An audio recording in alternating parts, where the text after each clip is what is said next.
चुनावी घमासान शबाब पर है। बीजेपी और कांग्रेस दोनों की ओर से जुबानी हमले बढ़ते जा रहे हैं। दोनों दलों के सेनापति आमने सामने आ गए हैं। मुख्यमंत्री शिवराज सिंह चौहान और कांग्रेस अध्यक्ष कमलनाथ एक दूसरे पर वार का कोई मौका नहीं चूक रहे। इसकी एक बानगी तब दिखी जब कमलनाथ ने सीएम के गढ़ विदिशा में उन्हें घेरने की कोशिश की।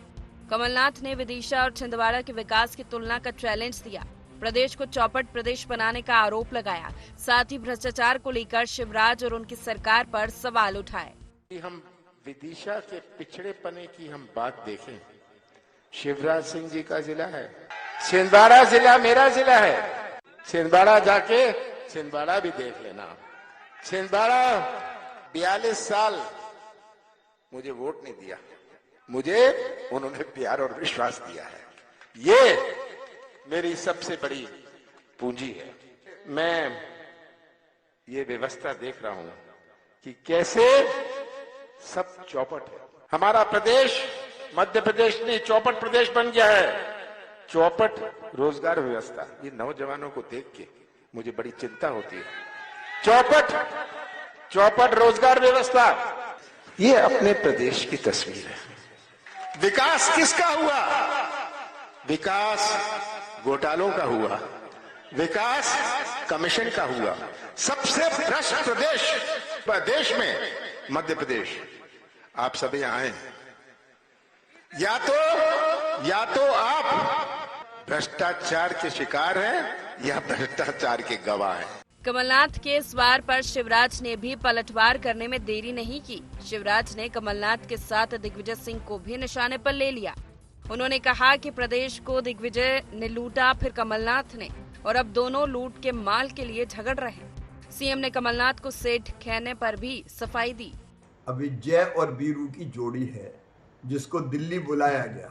अब वो कहते हैं कि भाजपा भ्रम फैला रही है, तो फिर दिल्ली क्यों बुला रही है? जय और वीरू झगड़ रहे आपस में लूट के माल के लिए। पहले भी 2003 तक मिस्टर बंटा ढार ने पूरे प्रदेश को लूटा, तबाह और बर्बाद कर दिया। 1.25 साल में श्री कमलनाथ जी ने भी मध्य प्रदेश को लूट का अड्डा बना दिया था। कमलनाथ जी का ये प्रदेश है ही नहीं, उनको मध्य प्रदेश से लगाव है ही नहीं। वो मध्य प्रदेश को बदनाम करते हैं। चौपट प्रदेश कहना मध्य प्रदेश का अपमान है, मध्य प्रदेश की जनता का अपमान है। अरे शिवराज से बैर है राजनीतिक, तो आप मेरा अपमान करो ना, मुझे गालियां दो। मध्य प्रदेश का अपमान क्यों करते हो? कल मैंने उनको सेठ कहा तो आपत्ति व्यक्त कर रहे हैं कि मैं सेठ हूं क्या, मैं उद्योगपति हूं क्या? तो श्री कमलनाथ जी को मैं सेठ ना कहूं तो क्या कहूं?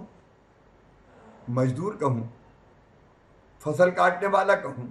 वो स्वयं कहते हैं मैं निजी प्लेन पे घूमता हूं। अब निजी प्लेन किसान के पास नहीं होता, गरीब के पास नहीं होता, मजदूर के पास नहीं होता। उनका एक पांव देश में रहता है, एक पांव विदेश में रहता है। मध्य प्रदेश की चुनावी लड़ाई नीति और नेतृत्व दोनों पर लड़ी जा रही है। दोनों बड़ी पार्टियां नीतियों को लेकर आमने सामने हैं, तो नेतृत्व को लेकर भी जंग है। भाजपा अपने 18 साल के काम गिना रही है, जिसमें उमा भारती और बाबूलाल गौर के कुछ महीनों के कार्यकाल को छोड़ दें तो बाकी समय शिवराज का ही राज रहा है। कांग्रेस इसलिए भाजपा से ज्यादा शिवराज को टारगेट कर रही है। वहीं भाजपा के निशाने पर 15 महीने तक मुख्यमंत्री रहे कमलनाथ के साथ 10 साल तक प्रदेश में राज चलाने वाले दिग्विजय सिंह भी हैं। वो दिग्विजय सिंह को बंटा ढार तो कमलनाथ को करप्शन नाथ बता रही है। देखना यह है कि चेहरे के इस जंग में जनता को कौन सा चेहरा भाता है। Bureau report, IND 24।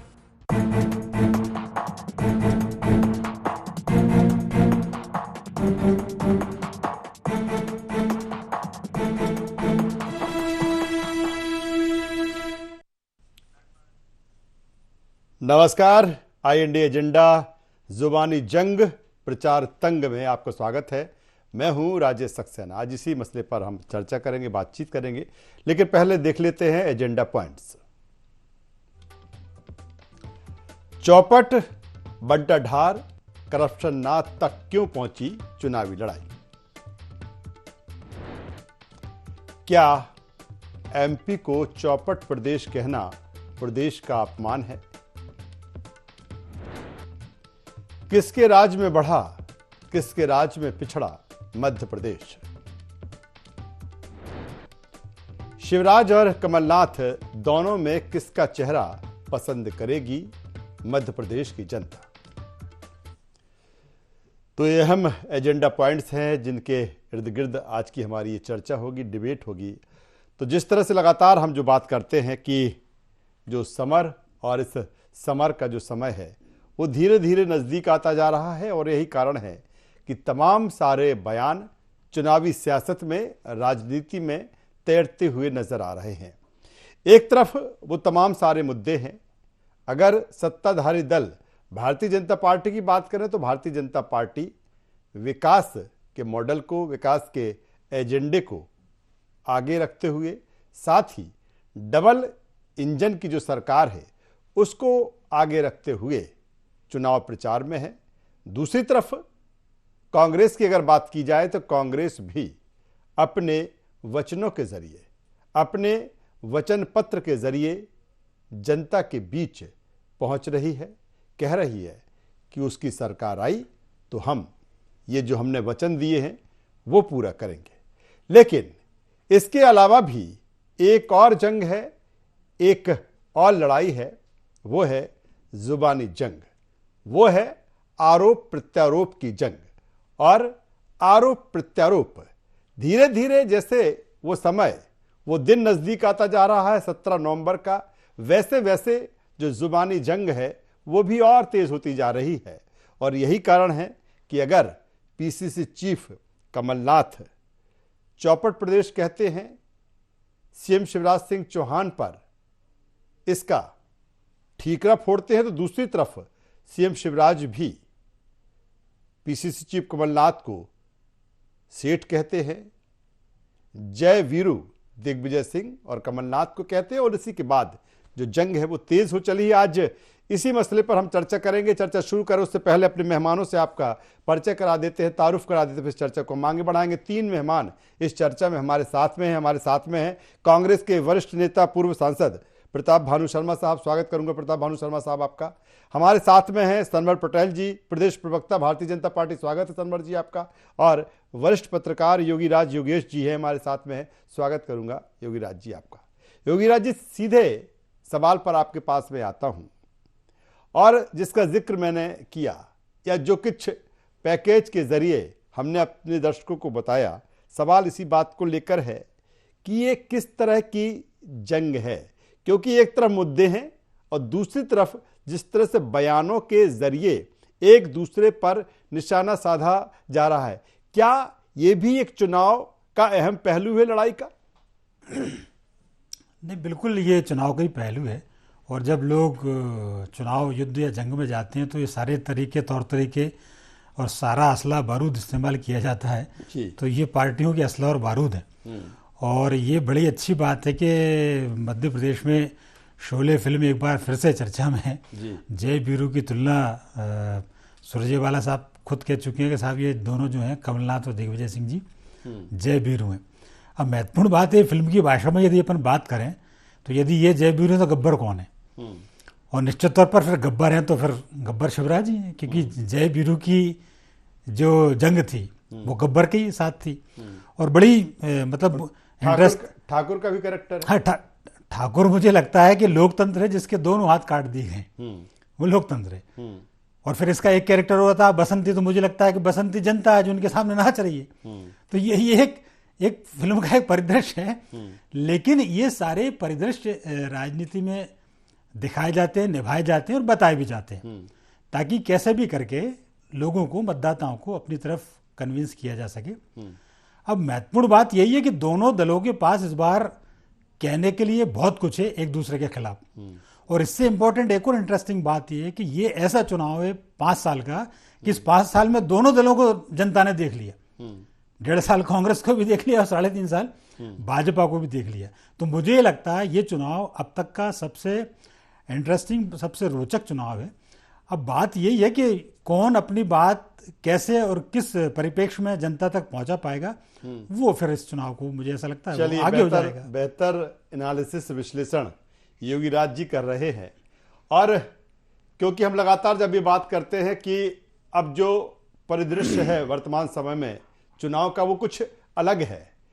पहले जिस तरह से हम देखते थे, या प्रताप भानु शर्मा साहब ही ये बेहतर बता पाएंगे कि जो चीज़ें रही हैं सीधे सीधे कट टू कट सारा कुछ होता था, किसी तरह का कुछ मिर्च मसाला ज़्यादा नहीं होता था, लेकिन अब तमाम सारी चीज़ें परोसी जा रही हैं। सीधे प्रताप भानु शर्मा साहब के पास में आता हूँ। प्रताप भानु शर्मा साहब, बहुत चीज़ें बदल गई हैं और अब चाहे वो जय वीरों की बात हो, चाहे सेठ की बात हो, या फिर चौपट की बात हो, चौपट नेतृत्व की बात हो। योगीराज जी ने बहुत बढ़िया वर्णन कर दिया। उन्होंने पूरा सीन जय वीरू से हटाकर पूरे शोले की जो प्रमुख भूमिकाएं थी, अदाकार थे, उन तक ले गए वो। ये बात सही है राजेश जी कि ये चुनाव मुद्दों पर चाल चरित चेहरे और विचारधारा पे होने चाहिए, जो लेकर हम, और जनता के वेलफेयर प्रोग्राम्स पे होने चाहिए। यही हम मैनिफेस्टो में लेकर जाते हैं, अपने वचन पत्र में लेके जाते हैं। पर अब हम ये देख रहे हैं कि लगातार बीजेपी ने चरित्र हनन की राजनीति करना शुरू करी है, व्यक्तिगत आक्षेप लगाने लगे हैं और इधर उधर की बातें हमारे नेताओं पर, नेतृत्व पर वो कहते हैं, तो नेचुरली उसका काउंटर सामने आता है। जबकि शिवराज सिंह को उनके 18 साल का लेखा जोखा प्रस्तुत करना चाहिए। यदि मध्य प्रदेश में कोई बेरोजगारी है, महंगाई है, भ्रष्टाचार है और किसानों को परेशानी है, इन पर केंद्रित करें ना वो अपनी बहस को और अपने ध्यान को। वो ना करके वो बंटाढार की बात करेंगे, कहीं लूटने की बात करेंगे। अरे लूट तो तुम्हारी सरकार रही है, जिसको एक्सपोज कांग्रेस कर रही है, कांग्रेस का नेतृत्व कर रहा है। 3.5 लाख करोड़ का कर्जा मध्य प्रदेश में कैसे हो गया? जब दिग्विजय सिंह, जिनको आप कहते हो मिस्टर बंटाढार थे, 23,000 करोड़ का कर्ज था मध्य प्रदेश में सिर्फ। आज यदि 3.5 लाख का हो गया, हर एक आदमी के ऊपर 50,000 प्रति व्यक्ति का कर्ज हो गया, किसान को राहत मिली नहीं, किसान का कर्ज माफी योजना बंद कर दी। जितने खाली पद मध्य प्रदेश में पड़े हैं उनकी आप भरपाई नहीं कर पाए इन 18 सालों में। महंगाई आसमान छू रही है, बेरोजगारी और उद्योग धंधे यहाँ आ नहीं रहे, उद्योग पे एक के ऊपर एक उद्योग मीट कर रहे। 15 लाख करोड़ के उद्योग मध्य प्रदेश में आएंगे। प्रताप भानु शर्मा साहब, लेकिन प्रताप भानु शर्मा साहब, सीएम शिवराज सिंह चौहान एक बात और कह रहे हैं। जिस तरह से उन्होंने जय वीरू या सेठ कहा, उन्होंने ये भी कहा कि आप एमपी का अपमान मत करो, मेरा कर लें आप, क्योंकि बीमारू राज्य था, हमने उसको विकसित और विकासशील बनाया, तमाम सारा डेवलपमेंट किया, फिर आप चौपट प्रदेश कह रहे हैं। देखिए साहब, सबसे पहले परिभाषा तो भाजपा के नेताओं ने और इनने ही गढ़ी।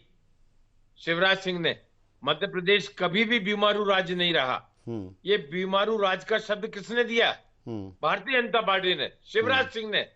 तो ये क्या मध्य प्रदेश के लोगों का अपमान नहीं है? क्या मध्य प्रदेश की आम जनता का अपमान नहीं है? क्या मध्य प्रदेश का अपमान नहीं है?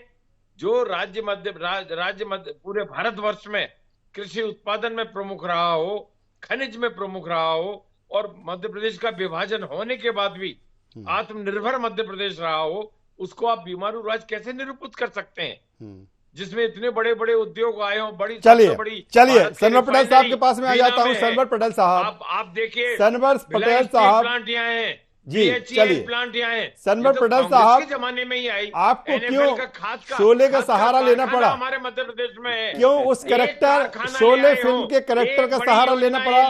सनवर पटेल साहब, बहुत कुछ बताने दिखाने के लिए आपके पास में है, आप डबल इंजन की बात कर रहे हैं। सनवर प्रताप भानु शर्मा साहब, सीधे सनवर पटेल साहब के पास में आ जाते। तो सनवर पटेल साहब, क्यों एक फिल्म के कैरेक्टर को आपको सामने लाना पड़ा? क्योंकि आप तो डबल इंजन के जरिए आगे बढ़ रहे हैं।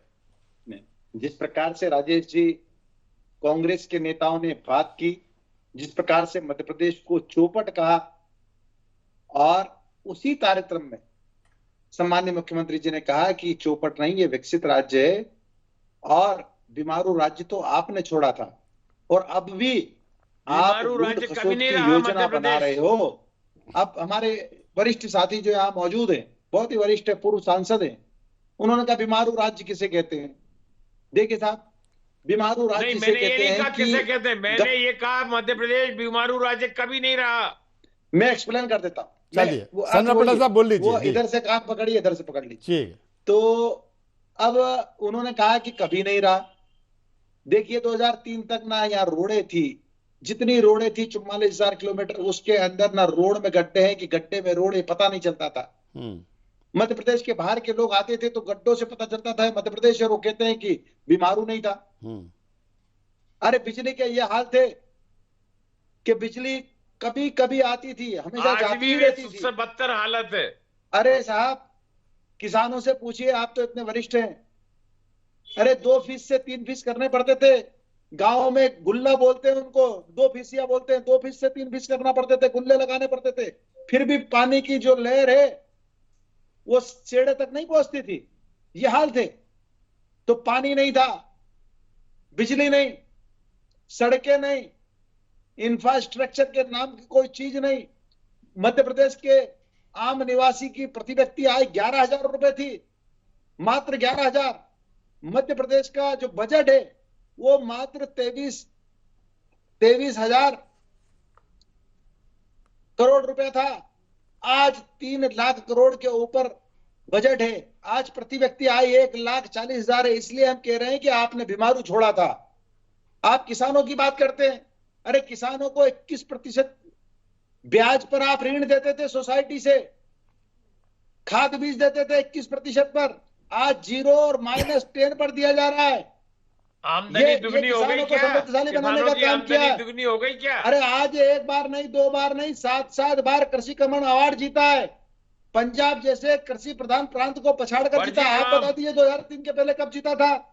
आज पूरे देश का जो गेहूं निर्यात होता है उसमें मध्य प्रदेश का हिस्सा 45% है। 2003 के पहले कब 45% था, बता दीजिए आप। अरे 2003 में 7 लाख हेक्टेयर कृषि भूमि सिंचित होती थी, आज 47 लाख हेक्टेयर होती है। आप कैसे कह रहे हैं कि वो बीमारू राज्य नहीं था? अरे आपने बीमारू छोड़ा था, गड्ढों वाला छोड़ा था, अंधेरा छोड़ा था, किसान परेशान हाल थे। और आप आज मध्य प्रदेश की जनता को आप बीमारू राज्य कह रहे हो। अभी आप कह रहे थे कर्जे की बात, इस बात को कर्जे का भी जवाब ले लीजिए। आप कर्जे की बात कर रहे थे। कर्जे का मेथड होता है, जब आपके समय मात्र 23,000 करोड़ का बजट होता था तो आप कितना कर्ज ले पाएंगे और कोई आपको कर्ज क्यों देगा? मेथड होता है। आज 3 लाख करोड़ के ऊपर का हमारा बजट है। उस बजट के हिसाब से आज भी हम कभी एक्सिस नहीं लिया है, ना कभी ओवरड्राफ्ट हुए। ये अपनी क्षमताओं के ऊपर कर्ज का मेथड होता है। आपको समझना पड़ेगा। आप वरिष्ठ हैं, जरा समझिए, नए लोग ना समझे तो चलेगा। आप तो चलिए सनवर पटेल साहब, आता हूं दोनों मेहमानों के पास में दोबारा आऊंगा। एक बार फिर योगी राज जी के पास में आ जाता हूं। योगी राज जी, लंबे समय से मैं भी आपसे चर्चा करता रहा, आप भी ये कहते रहे कि इस बार का जो 23 का चुनाव है कुछ अलग होगा और अलग अंदाज में लड़ा जाएगा और कुछ अलग दिखेगा भी, और अलग दिख भी रहा है। अलग इस परिप्रेक्ष्य में दिख रहा है कि ठीक है, जो चुनावी जंग या चुनावी आरोप प्रत्यारोप हैं उनका शोर तो अब सुनाई देने लगा है, लेकिन अगर जनता को देखें, यह भी बिल्कुल सही है कि एक ऐसा चुनाव देखने को मिल रहा है कि एक सन्नाटा सा पसरा हुआ है जनता के सामने। जनता का रिएक्शन किस तरह से होगा, किस तरह से आया, ये नहीं दिख रहा। ये भी कुछ अलग है 23 में। नहीं, बिल्कुल अलग है, क्योंकि 23 का चुनाव मैंने 2-3 कारण मैंने भी बताया और आपने भी जिक्र किया। ये चुनाव अन्य चुनावों से हटकर है, और ये इसलिए भी हटकर है कि आप देखिए अभी तक के जितने चुनाव हुए इतने बागी कभी नहीं होंगे जितने इस चुनाव में। मतलब कांग्रेस के लिए भी कम से कम 50 सीटों पर और भाजपा के लिए भी 50-55 सीटों पर बागी जो है मुसीबत बने हुए हैं। अब जब इतनी सीटों पर बागी हैं तो आप अंदाज लगा सकते हैं कि मतलब कैलकुलेट करना बड़ा मुश्किल है कि ऊंट किस करवट बैठेगा। ये बिल्कुल कोई नहीं कह सकता कि ये चुनाव कहाँ जा रहा है, क्योंकि मुकाबला जितने भाजपा और कांग्रेस से उतने बागियों से भी है। अब बागी इसमें इतने महत्वपूर्ण हो गए हैं कि जनता भी पीछे रह गई है। पूरे राजनीतिक दल भाजपा और कांग्रेस का मैक्सिमम टाइम इन लोगों को मनाने में जा रहा है, और यही वजह है कि ये जो चुनाव हैं जो अक्सर जनता की इश्यूज़ पर लड़े जाने चाहिए, लड़े जाते हैं, इस चुनाव में वो इश्यूज सामने नज़र नहीं आते। जो बेरोजगारी की बात, जो पेट्रोल डीजल की बात, जो महंगाई की बात, ये सब कहाँ सुनाई दे रहा है, क्योंकि पूरा का पूरा चुनाव एक अलग ही दिशा में शिफ्ट हो गया है। और इतने ज़्यादा राजनीतिक दलों में अंतर्द्वंद हो गए नेताओं के, आपसी नेताओं के, कि वो उन्हें समेटने में पूरा का पूरा टाइम जा रहा है। कोई दिल्ली जा रहा है, कोई दिल्ली बुलाया जा रहा है, कोई दिल्ली से भोपाल आ रहा है। तो इसी परिक्रमा में ये पूरी की पूरी समय निकला जा रहा है।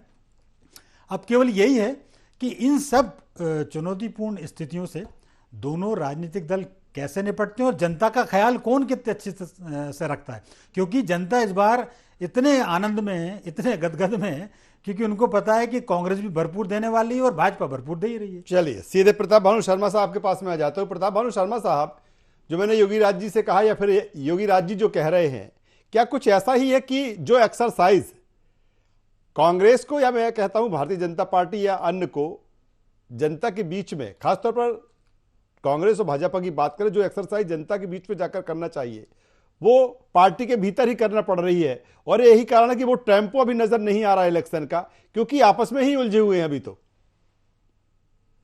देखिए राजेश जी, बहुत अच्छी बात कही योगी राज जी ने कि ये मुद्दों पे ही बात होनी चाहिए, परंतु भाजपा के पास जिन मुद्दों पे चर्चा होनी चाहिए, जिनका समाधान उनके पास होना चाहिए, महंगाई के खिलाफ, बेरोजगारी के खिलाफ, मध्य प्रदेश का कृषि उत्पादन बढ़ाने के लिए, नए उद्योगों को मध्य प्रदेश में लाने के लिए, भविष्य की योजनाओं के लिए, ऐसा कुछ भी वो कहने की बजाय आरोप प्रत्यारोप में लगे हुए हैं।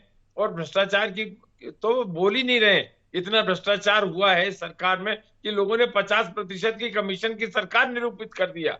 इनके विधायक जो विधायक राशि में से पैसा दे रहे हैं, जो हमारे ग्रामीण विकास में जो पैसा जा रहा है, पहले 50% पैसे धर जाओ, फिर अगला चेक लेकर जाओ। ये स्थिति इनकी भ्रष्टाचार की बनी हुई है। जनता बिल्कुल इसका जवाब देने तैयार है। ये भ्रष्ट सरकार भ्रष्टाचार से बनी है, सौदेबाजी से बनी है। ये जनादेश की सरकार नहीं है। जो 2018 में इन्हें भरोसा नहीं मिला था, 160 सीटों से घटकर 109 सीटों पे आ गए थे। ये यदि इनमें जरा सी भी गैरत होती तो ये सरकार नहीं बनाते, परंतु इनके आकाओं के निर्देश पर मध्य प्रदेश की सरकार, चुनी हुई सरकार, जनादेश की सरकार, कमलनाथ जी की सरकार गिरा दी गई। तो अब वो पैसे जो 35 करोड़ रुपए ने विधायकों को दिए हैं, वो तो उनको निकलवा रहे हैं कमीशन से।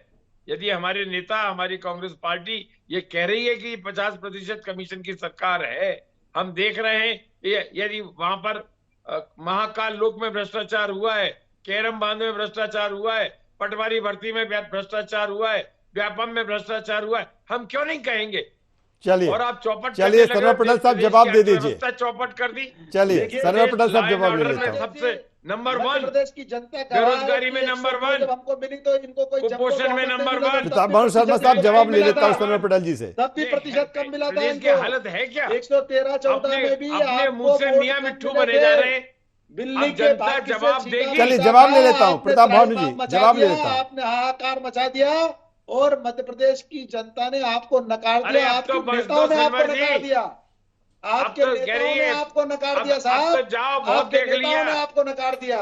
जब आपके नेताओं ने कहा कि वचन पत्र के वचन पूरे कीजिए वरना हम रोड पे उतरेंगे, अरे बड़ा तो घमंड से वचन कहा, पत्र उतर जाइए। तो वचन हम पूरा कर ही क्या रहे फर्क थे। पड़ता है? बेईमानी तो से, उतर गए। सौदेबाजी और ये से, तो जनता भ्रष्टाचार से जानती तो मध्य आपने प्रदेश बना की ली। जनता आपको बारंबार मुंह की खाना बहुत पड़ी हुई है। महंगाई की 18 मार, के बाद 19 अब का नहीं चुनाव चाहिए आएगा। भाजपा 19 में सरकार। आप 29 चलिए दोनों मेहमानों को आमने सामने करता हूँ। चरित्र फिर चेहरा 30 आया। खत्म हो गया 30 में भाजपा आप का। 28 में से 19 सीटें आ भ्रष्टाचार रहे की विधानसभा लपेट की। में है पूरा फिर मंत्रिमंडल, 21 आया, पूरे विधायक। 21 में 3 विधानसभा अब कोई में से चुनने 2 वाला आ रहे नहीं और है। 1 लोकसभा आ रहे।